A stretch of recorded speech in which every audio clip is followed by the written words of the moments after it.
Si arricchisce il quadro politico agrigentino in vista delle prossime elezioni comunali ad Agrigento.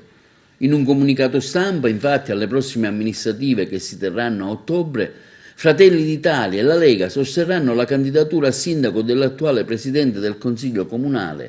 Daniela Catalano. Quindi, dopo l'uscente Calogero Firetto, l'ex sindaco Marco Zambuto, sostenuto da UDC, diventerà Bellissima e Forza Italia,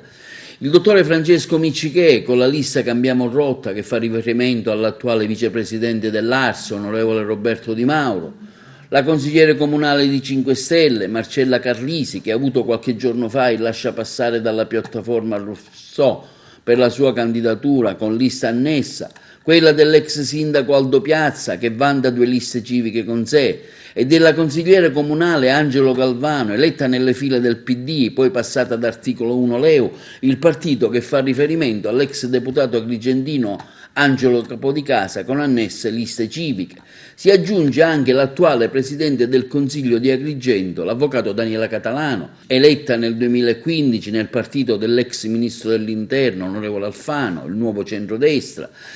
La Catalano fu eletta poi presidente del Consiglio Comunale d'Agrigento grazie ai voti della maggioranza di allora, che contava ben 21 consiglieri comunali, elezioni che a suo tempo destarono qualche mal di pancia sia nelle file della maggioranza e di chi aveva ottenuto il massimo dei voti, il primo eletto, il consigliere comunale Gibilaro. Oggi la Catalano si presenta alla città per guidare il consenso verso 2 partiti di destra, la cui candidatura è ufficializzata dai vertici locali, dal dirigente nazionale del partito di Giorgia Meloni, Calogero Pisano, e dal commissario straordinario di Agrigento e dello parlamentare leghista,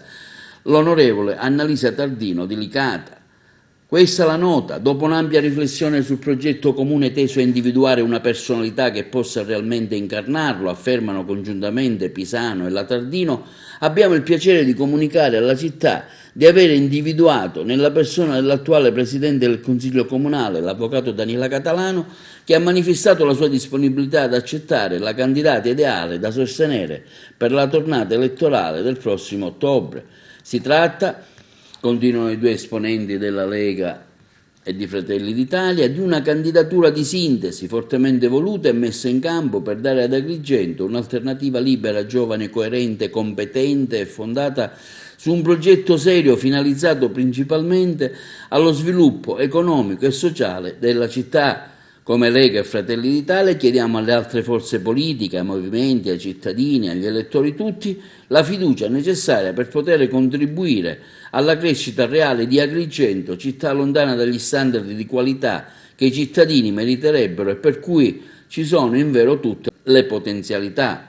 Lo facciamo, conclude il comunicato stampa, con una proposta nata dall'ascolto delle esigenze del territorio, libera agli schemi della vecchia politica locale, cui Lega e Fratelli d'Italia dimostrano ancora una volta di essere 2 partiti che puntano veramente al cambiamento con coraggio e rifiutando logiche dei vecchi sistemi accentratori.